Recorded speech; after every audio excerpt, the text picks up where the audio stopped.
pour juste vous expliquer déjà pourquoi on se rassemble aujourd'hui.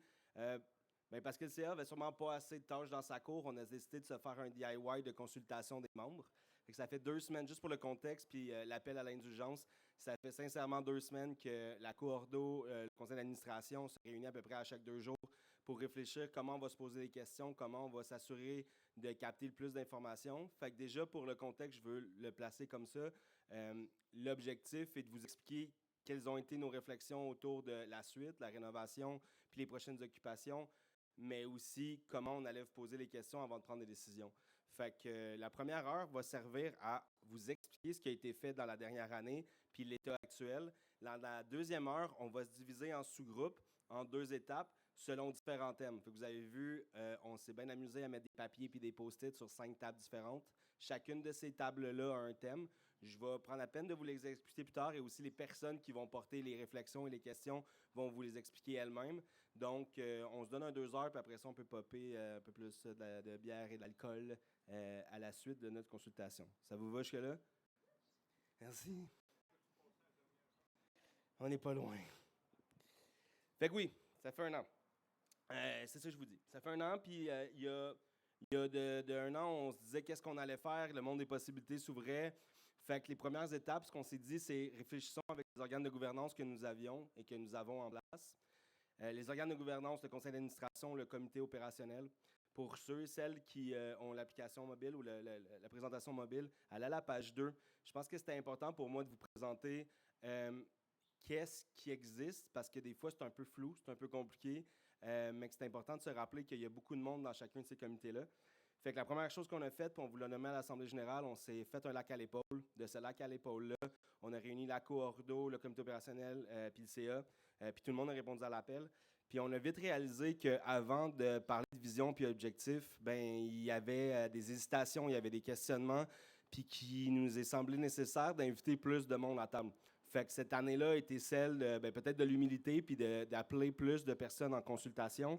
Et donc, je pense que on est content de vous présenter, oui, les organes qui existent déjà, le comité, le conseil d'administration, qui s'est dorénavant doté de pas mal de comités ad hoc. Fait que les comités ad hoc, c'est des gens du CA, mais c'est aussi d'autres gens qu'on a invités à venir siéger. Fait que le comité chantier, on y revient tantôt.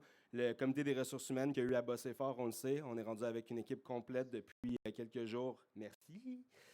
Comité Vivre Ensemble, vous avez été consulté. Puis le comité gouvernance qui vient juste d'être mis en place.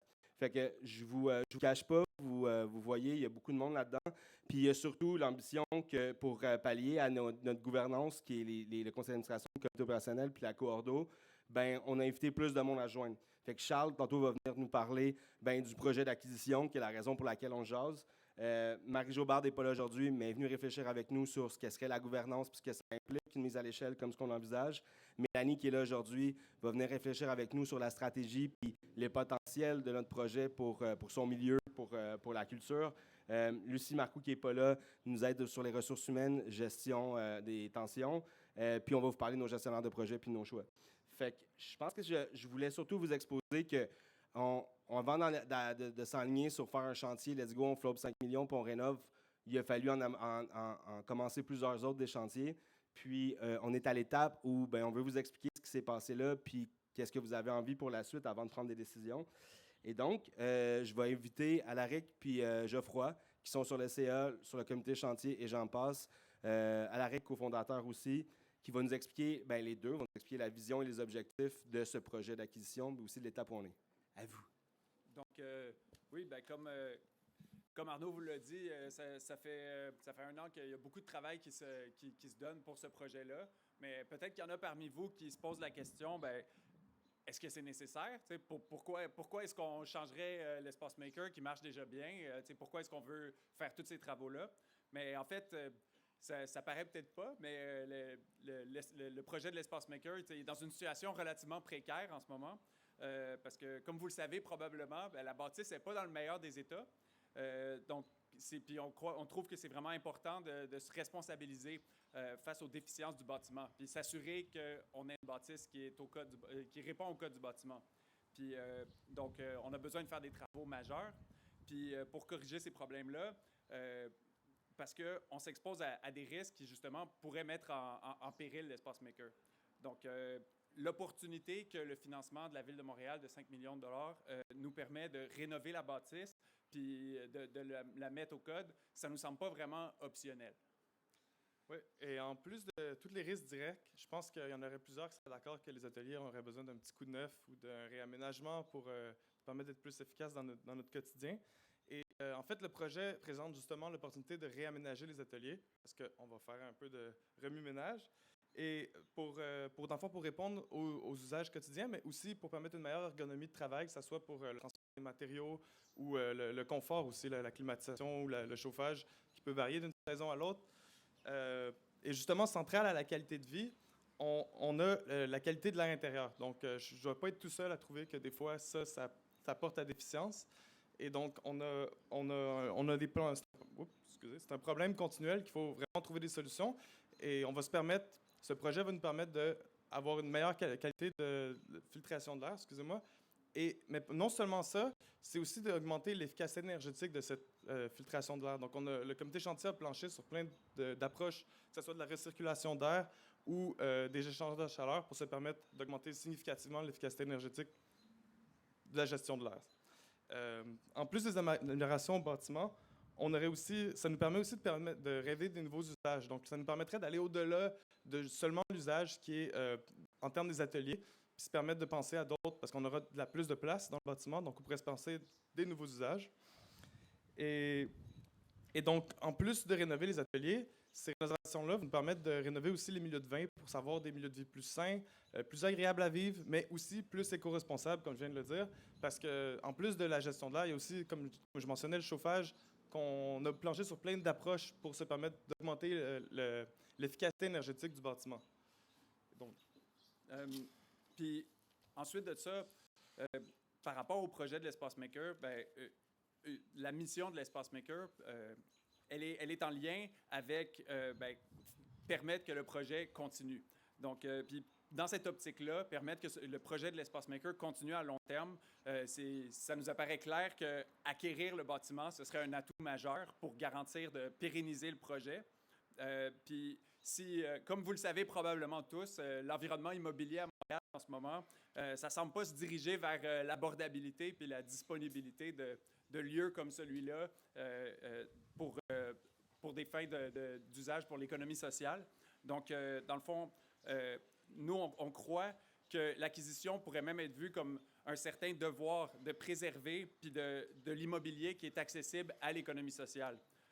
Donc, ça permettrait non seulement d'agrandir la superficie de l'Espace Maker, mais aussi potentiellement de permettre d'offrir des espaces à d'autres projets.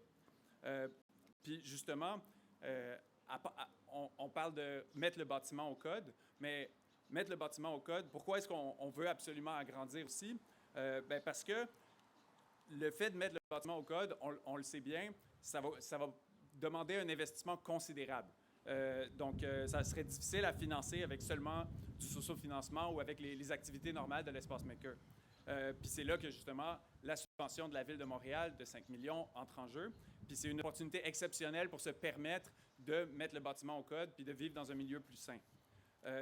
Mais cette subvention-là, c'est une subvention qui cible la création d'ateliers d'artistes, donc de nouveaux espaces pour des ateliers d'artistes. Et donc, on est tenu de développer de la nouvelle superficie pour pouvoir construire plus d'espaces locatifs privés.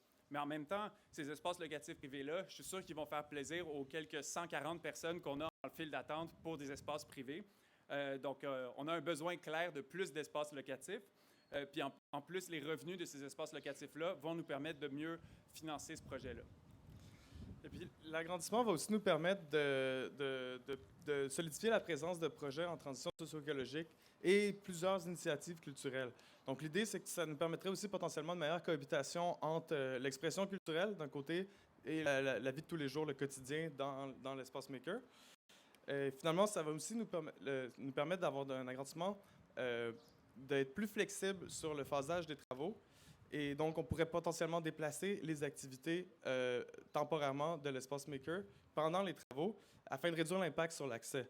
On a beaucoup travaillé pour trouver plusieurs possibilités dans tous les scénarios, finalement, pour permettre à tous les membres, mais en particulier aussi à ceux qui gagnent leur vie, de ne pas être trop impactés par une fermeture qui aurait pu être à long terme de l'Espace Maker. Et donc, Donc là, c'est ça, on a un plan pour le chantier en plusieurs phases qui permet ce déplacement-là dans tous les scénarios qu'on considère. Donc, une autre valeur qui est centrale à l'Espace Maker, et ça, c'est depuis tout le début, c'est l'abordabilité. Donc, on a vraiment construit l'Espace Maker autour de la question de l'abordabilité. Et là, on s'apprête à parler de gros chiffres qui ne sont pas nécessairement dans la réalité de tous les jours de l'Espace Maker, mais ce n'est pas maintenant pour autant qu'on va laisser aller cette valeur-là. Donc, c'est pour ça qu'on va se parler, dans le fond, aborder la question du financement et de l'abordabilité pour le projet.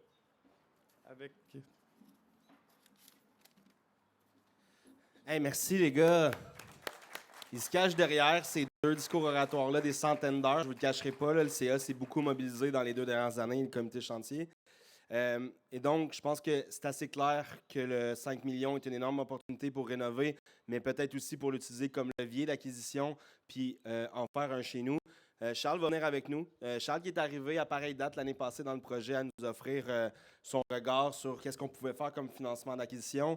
Puis c'est cette étape-ci qui va nous présenter et le montage financier et ce que ça représente acheter ou louer. Fait que même chose, c'est pour ceux qui sont sur une application mobile, il y aura pas mal de chiffres. Je vous invite à vous rendre à la page 4 et Charles fera suivre. Je te laisse aller, Charles. Merci. Bonjour à tous. Donc, Charles Grenier, en fait, je suis consultant en immobilier sans but lucratif. En fait, j'aide des groupes, des OBNL et coopératives dans la réalisation et la gestion de leurs projets immobiliers. Dans le cadre du mandat ici, je m'occupe notamment du montage financier, les demandes de financement, les prévisions financières, en fait, et tout ça pour s'assurer, en fait, qu'on peut maintenir l'abordabilité et la viabilité, en fait, financière du projet dans le temps. Ce que je présente comme chiffre aujourd'hui, c'est le portrait de la situation actuelle. Évidemment, il reste encore beaucoup de travail à faire dans le projet, donc ces chiffres-là peuvent être appelés à changer, mais dans la situation actuelle, dans le portrait qu'on a du moins, ça représente en fait la situation actuelle qu'on a pour le projet. Donc, j'ai travaillé 2 scénarios. Le premier qui est le scénario en fait de location, où est-ce qu'on maintient en fait les usages existants, qu'on rénove le bâtiment. Et par la suite, j'ai évalué un autre scénario qui est un scénario d'acquisition. Donc, évidemment, il y a un prix qui s'ajoute à ça. On ajuste le montage financier en fait en conséquence. Si vous regardez la page, c'est la page 3? 4, merci. Donc, la page 4, en fait, vous allez trouver le montage financier pour l'acquisition. Donc, je les ai séparés par étapes. Au niveau du développement, par exemple, on envisage en fait de déposer des demandes avec PMO Montréal et Inogec. Il y a déjà la moitié du financement qui a été reçu. Il y a une autre demande qui va être déposée en fait plus tard dans le processus. Inogec Relance, c'est en cours d'utilisation, donc ça sert à financer les honoraires professionnels de tout le monde qui est impliqué dans le projet. Ville de Montréal, volet 1, ça a déjà été reçu également pour le projet. Ça permet d'avancer les plans de vie. Également, il y a une enveloppe qui devrait être bonifiée, qui devrait être reçue sous peu, qui va permettre en fait de continuer l'avancement du projet au niveau des plans de vie. Par la suite, au niveau des subventions, au niveau de l'acquisition, on en a ciblé 3. La première au niveau du PIEC, ce programme qui est géré en fait par Investissement Québec et l'argent vient du ministère de l'Économie et de l'Innovation. C'est une demande qu'on va déposer probablement à la fin de l'automne, début hiver. On a aussi la Ville de Montréal, une subvention en économie sociale qui permet d'aller chercher jusqu'à 400 000 $ qui va être déposée sous peu. Également, on envisage de déposer une demande de financement avec Desjardins de 400 000 $ également. Cette subvention-là, on en a parlé, en fait, la subvention au niveau des travaux, donc le 5 millions de dollars a été reçu. Évidemment, ça va être utilisé plus tard au niveau du chantier. Et enfin, au niveau du financement hypothécaire, il faut évidemment de l'hypothèque pour financer tout ça. Ce qu'on a travaillé, en fait, avec Arnaud, c'est de limiter le plus possible pour maintenir, en fait, limiter le plus possible les impacts financiers et, en fait, travailler sur l'abordabilité pour qu'elle soit maintenue. Donc, on a travaillé un financement hypothécaire en conséquence où est-ce qu'on a une hypothèque standard et aussi une hypothèque en capital patient qui permet de reporter les paiements, en fait, dans le temps, donc d'avoir des plus petits paiements hypothécaires de cette façon-là. Et enfin, on est en négociation avec le propriétaire pour avoir une balance de vente, ce qui permet de limiter au jour 1, en fait, l'impact financier sur les membres. Si vous allez à la page suivante, vous allez voir le scénario, en fait, au niveau de la location. Grossièrement, c'est à peu près la même chose. C'est juste qu'au niveau des financements, au niveau de l'acquisition, évidemment, on retire cette partie-là. La seule qui est maintenue au niveau de l'acquisition, c'est au niveau de la subvention de Desjardins, qui peut être utilisée, en fait, à tout poste budgétaire. Donc là-dessus, je l'ai juste ramené au niveau des subventions pour les travaux. Et enfin, financement hypothécaire, il y aurait une seule hypothèque, en fait, dans le montage financier qui est prévu. Par la suite, si on enchaîne au niveau du budget de réalisation, on parle du budget de construction/acquisition, donc tout ça inclus à l'intérieur. Donc, les grosses différences, c'est vraiment au niveau du poste acquisition, donc qui est prévu, en fait, c'est 2 millions de dollars plus les droits de mutation, en fait, qui sont prévus dans ce poste budgétaire-là. Au niveau de la construction, la seule différence entre la location et l'acquisition, c'est qu'on a mis un buffer, en fait, dans le cas où est-ce qu'on trouverait de l'amiante ou de la contamination. Il y a des responsabilités de plus en tant que propriétaire qu'il faut prendre en considération. Donc, on a prévu, en fait, une petite marge de manœuvre là-dessus.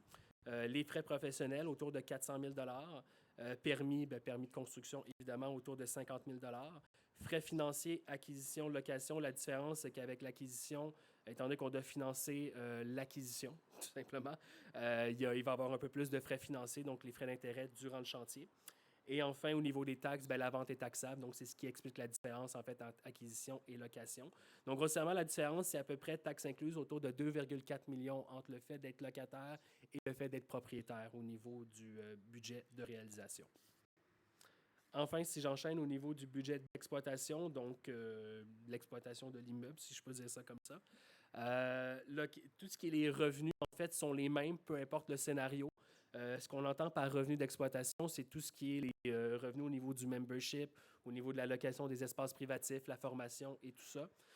Puis les levées de fonds, on parle de pandémonium et les événements en fait, qui sont organisés par l'Espace Maker. Si on regarde au niveau des dépenses, bien évidemment, quand on est propriétaire, étant donné qu'on doit financer l'acquisition, bien, ça fait en sorte qu'on a une plus grande hypothèque en fait, de cette façon-là. Donc, c'est ce qui explique la différence entre location et acquisition. Évidemment, quand on reste locataire, bien, on a un loyer en fait, à payer au propriétaire de l'immeuble. Donc, dans ce cas-ci, on prévoit un loyer de 120 000 $. Dans l'acquisition, on n'en a pas besoin, évidemment. Les frais financiers, c'est les frais de suivi avec les bailleurs de fonds. Évidemment, étant donné qu'on a plus de financement hypothécaire, on augmente aussi ces frais-là également. Un des avantages de devenir propriétaire, c'est qu'il y a des probabilités en fait, qu'on puisse obtenir une exemption de taxes. On doit travailler ce modèle-là, évidemment, pour faciliter cette exemption-là. Mais actuellement, comme locataire, c'est une certitude. On ne peut pas, en fait, obtenir d'exemption de taxes. Actuellement, l'immeuble, si on parle de 70 000 $ de taxes foncières, et lorsqu'on fait des travaux, ça augmente la valeur foncière et ça augmente les taxes. Donc, dans ce cas-ci, si on reste dans le scénario de location, bien, on augmenterait les taxes de 100 000 $ à peu près après travaux. Donc, c'est quelque chose à considérer, évidemment. Si on est propriétaire, on obtient ce qui est une exemption partielle, donc ce qui serait en fait de 36 000 $, donc en fait 2 fois moins cher que ce qui est payé actuellement par le propriétaire. Au niveau des assurances, bien évidemment, il y a plus de responsabilités au niveau des propriétaires. Ça se reflète évidemment sur la prime d'assurance. Énergie, peu importe le propriétaire, locataire, c'est le locataire qui paye les frais énergétiques, donc ça reste le même, peu importe le scénario. Entretien entre locataire et propriétaire, évidemment, quand on est propriétaire, un peu plus d'entretien à prévoir sur l'immeuble, étant donné qu'on a plus de responsabilités sur cet immeuble-là. Également, au niveau des réserves immobilières, ce qu'on entend par là, en fait, c'est de mettre de l'argent de côté pour financer des futurs travaux. Donc, dans ce cas-ci, en fait, étant donné dans l'acquisition, on veut maintenir, en fait, j'ai perdu mon idée, mais tout ça pour dire, on doit mettre de l'argent de côté pour financer des futurs travaux dans le temps. Donc, on met des montants plus conséquents ici. Également, suite à la discussion avec l'Arnaud et également le comité finance, on a prévu en fait davantage de mettre de l'argent de côté pour la balance de vente. Donc, la balance de vente, en fait, va être plus importante que l'argent mis de côté. En réalité, on va mettre un cash down, si on veut, de cette réserve-là et la balance va être financée avec le financement hypothécaire. Donc, on a prévu également cette gamique-là. Enfin, dépenses d'exploitation, c'est les dépenses actuelles de l'immeuble, donc ce qui paie les salaires, les frais de formation et tout ça. Donc, tout ça inclus dans le poste là, autour de 500 000 $. Donc, la conclusion, en fait, qu'on tire de tout ça, c'est qu'étant donné qu'on a un peu plus de dépenses à prévoir en acquisition, il y a un déficit qui pourrait se créer avec l'acquisition. Par contre, l'écart est quand même très mince entre location et acquisition. On parle de 5 % seulement. Donc, somme toute, on reste viable en tant que tel. Je sais qu'on a prévu aujourd'hui pour discuter en fait sur comment on allait trouver une façon de générer plus de revenus puis essayer que le scénario acquisition soit viable, mais vous pouvez voir les différences au niveau de l'impact, au niveau des membres entre acquisition et location, ils sont toutes limitées. Donc voilà, moi ça faisait tout pour ma présentation. Mais merci Charles, je pense que ça fait quand même un bon état des lieux. J'inviterais peut-être Grégoire. Déjà, merci Charles. Merci. Je peux rester sur la scène. Grégoire, donc je prends la peine de le présenter parce que c'est un nouveau membre du CA, vous l'avez vu à l'Assemblée générale. Aussi, nouvellement directeur finance de Cuisine pour tous, je ne me trompe pas? La cantine pour tous. Cantine pour tous, j'étais tellement pas loin. Et donc, c'est ça, je pense que la capacité de Grégoire à la gestion financière peut clairement nous aider à regarder la suite. Je vais peut-être essayer de rendre ça clair pour juste quelques précisions. C'est sûr que vu le deal de location qu'on a actuellement, l'abordabilité était clairement primaire dans l'accès au lieu. Puis c'est un peu ça le combat, comment on a été capable de travailler une négociation avec le proprio, avec Steve, pour que ça fasse encore du sens d'acheter quand on a un loyer si bas. Fait qu'à l'heure actuelle, on a une négociation qui nous permet ça. Je vais essayer de sortir les grandes lignes de ce que Charles nous a dit. Une balance de vente qui égale 50% de la valeur, ça n'existe pas. Et Steve, parce qu'il croit à notre projet, parce qu'il n'est pas pressé d'avoir son cash, ben, il est d'accord de faire ça. Fait que je pense que je vais juste laisser peut-être Grégoire nous parler de sa perspective sur déjà la gestion du montage financier puis la suite. Oui. Bonjour, merci. Merci Arnaud, merci Charles de nous avoir présenté ce budget-là. Donc vous avez pu voir, il y a le budget du chantier. Donc on voit des grands chiffres là qui font un petit peu peur. Ça, c'est vraiment pour la mise en place du chantier. Puis la deuxième partie, qui est le budget d'exploitation. Ici, on voit vraiment sur une année. Donc, c'est en fonction du scénario, c'est quoi la balance qui va arriver entre les revenus et les charges. Selon les deux scénarios, on voit que la location, comme elle est présentée ici, elle dégage un surplus de cash. Donc ça, c'est intéressant à voir. Et on a l'acquisition à droite qui, elle, on voit que dans le schéma financier actuel et avec les buffers qu'on se prend pour les améliorations locatives, si jamais il y a des bris ou des choses comme ça, et aussi pour, d'un point de vue financier, voire à long terme, de se mettre du cash down de côté, on se retrouve dans une situation déficitaire. Donc en fait, alors, c'est pas dramatique, là. Il y a des notions de chronologie à prendre en compte là-dedans, donc ça se couvre. Par contre, les ateliers qu'on va faire juste après, ils vont être là aussi pour ça, c'est de faire appel à vos connaissances, de savoir, et vos idées, comment est-ce qu'on peut aller chercher un petit peu un surplus de revenus pour aller combler un petit peu ce déficit-là. Dans l'absolu, Charles a fait un très gros travail, Arnaud aussi, en fait, tout le conseil d'administration dans l'histoire, et puis le comité chantier. Donc, les chiffres ont des super paramètres, c'est très propre. Et donc c'est ça, on a des défis, et on va faire appel à vous dans pas longtemps, là, juste après, pour pouvoir nous aider à les surmonter. Est-ce que c'est clair? Si, je précise. Charles et moi, on a des connaissances évidemment financières, comptables, etc. S'il y a des termes techniques sur lesquels vous avez des difficultés à comprendre, n'hésitez pas, venez nous poser la question et puis on fera un plaisir de vous expliquer. Merci à vous. Merci Grégoire. Je vais peut-être aussi prendre la peine d'expliquer qu'on a essayé de faire une loupe sur des éléments qui pouvaient nous intéresser aujourd'hui, mais il y a un travail énorme d'étude de viabilité qui est fait en arrière de ça. Donc, si vous avez des questions ou des précisions, n'hésitez pas à venir nous voir, puis on va s'assurer aussi que cette information-là soit communiquée en grand groupe. Ce qu'on voit ici, c'est une parcelle du travail à faire. Puis dès qu'on va avoir une meilleure scénarisation, dès qu'on va avoir mieux compris c'était quoi nos priorités sur l'aménagement de la suite, ça va être plus facile d'imaginer ça va être quoi la rentabilité potentielle puis ce que ça implique. Fait qu'on va revenir sur les sous-comités tantôt, mais déjà, je pense qu'on peut dire merci à Charles et à Grégoire. Merci. Fait que j'invite le chum Nico. Le prochain sujet, ben là, c'est sûr qu'on parle de tout ça de manière bien comme dans les airs, on parle de chiffres. Ça représente un chantier, je pense qu'on ne se le cache pas, c'est sûr que ça inquiète. C'est quoi ce chantier-là? Qu'est-ce qu'il représente sur les usages actuels? Qu'est-ce qu'il représente sur la transition puis la suite? Donc, je veux juste nommer que, on a parlé du comité chantier, on a parlé, de l'abordabilité, un peu moins de la qualité de vie, mais qui est prioritaire depuis le tout début des réflexions.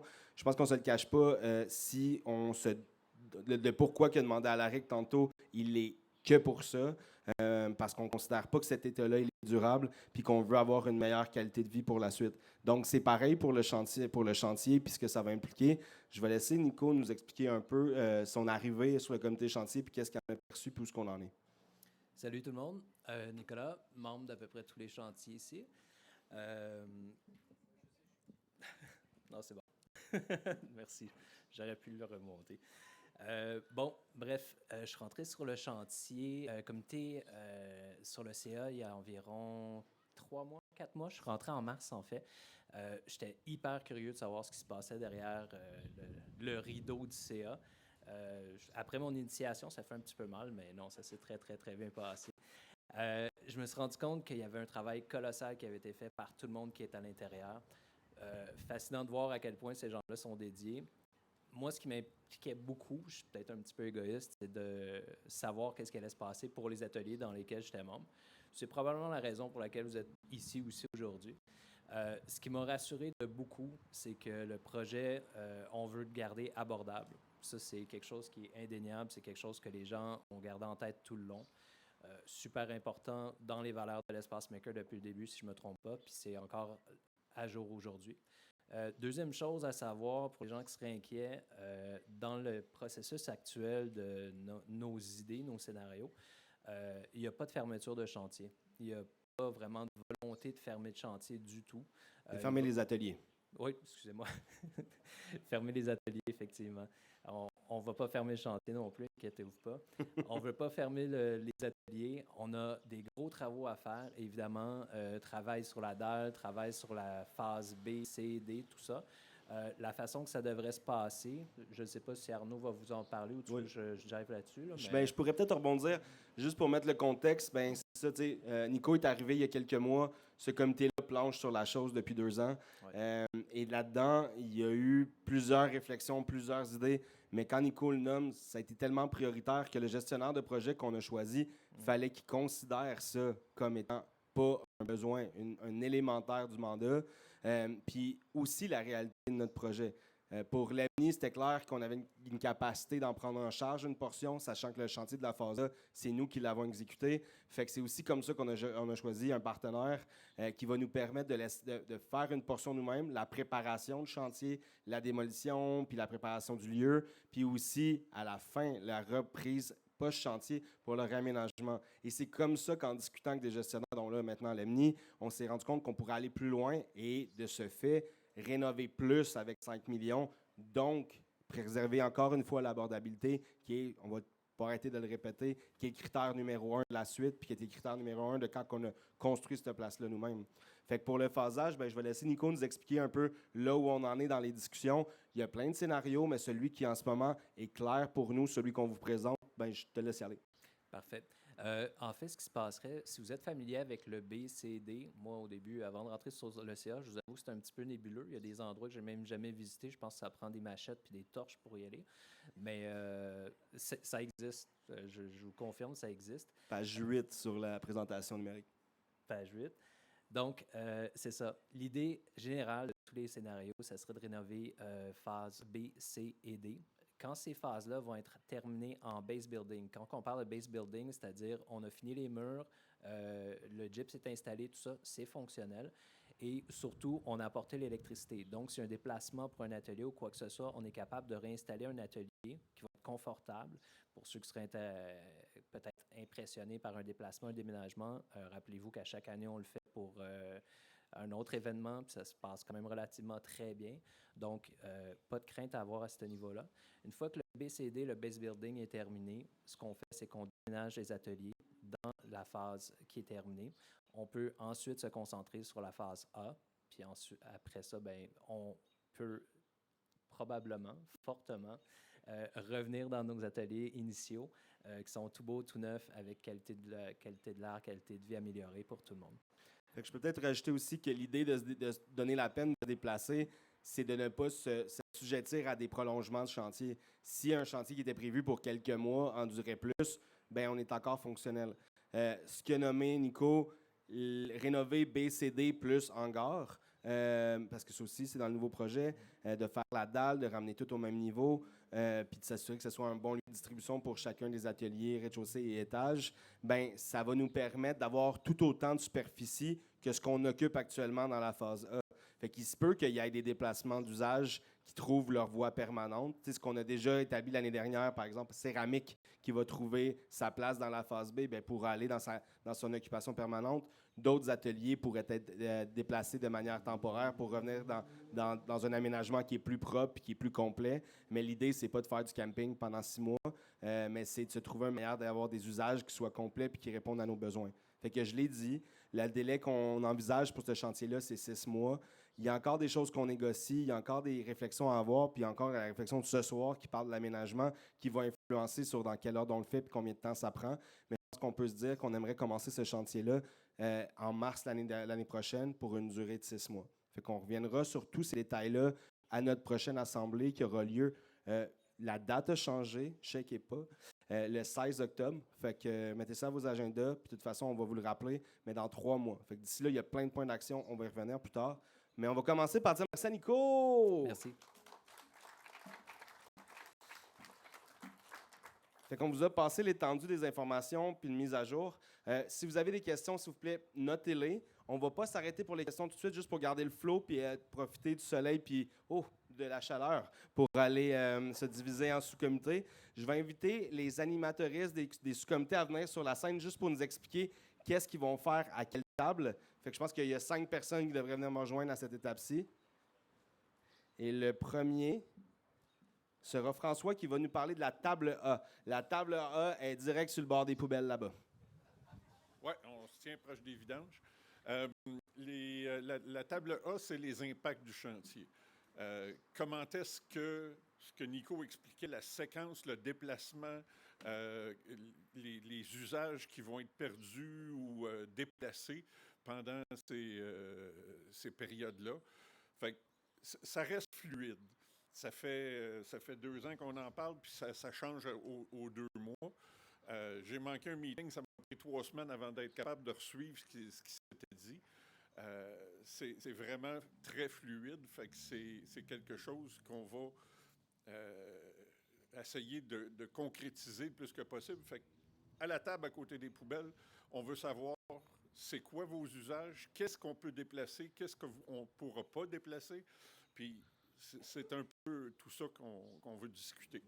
Fait que vous êtes les bienvenus. Yeah. Donc, première table. La seconde table B, qui est la deuxième, celle à côté du panier d'épicerie. Ça va être Marie-Jade qui va nous parler de l'aménagement et la qualité de vie. Allô, moi, c'est à côté des popsicles. Puis, on va parler avec vous surtout.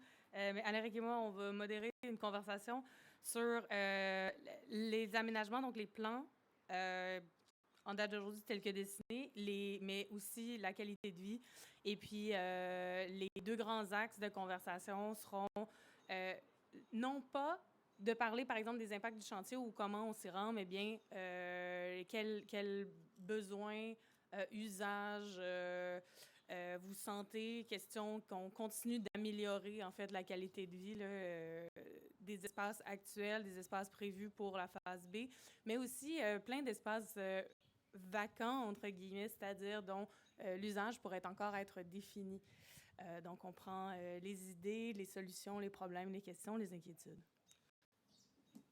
Voilà, fait que les nouveaux usages. Pour la troisième portion, la C, qui va être la table où Apolline est assise, donc celle qui est à la tranchée du gazon, il y a Nico qui va nous parler du montage financier puis de l'impact sur les coûts d'usage.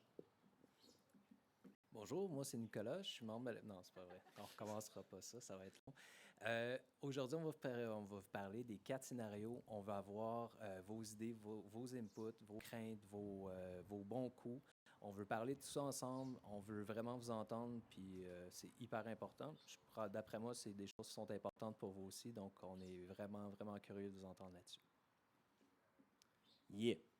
Et la table D qui sera située on stage, parce qu'évidemment, c'est le sujet, rayonnement culturel. Donc, il y a qui vient nous en parler? Rich? Voilà. Rayonnons.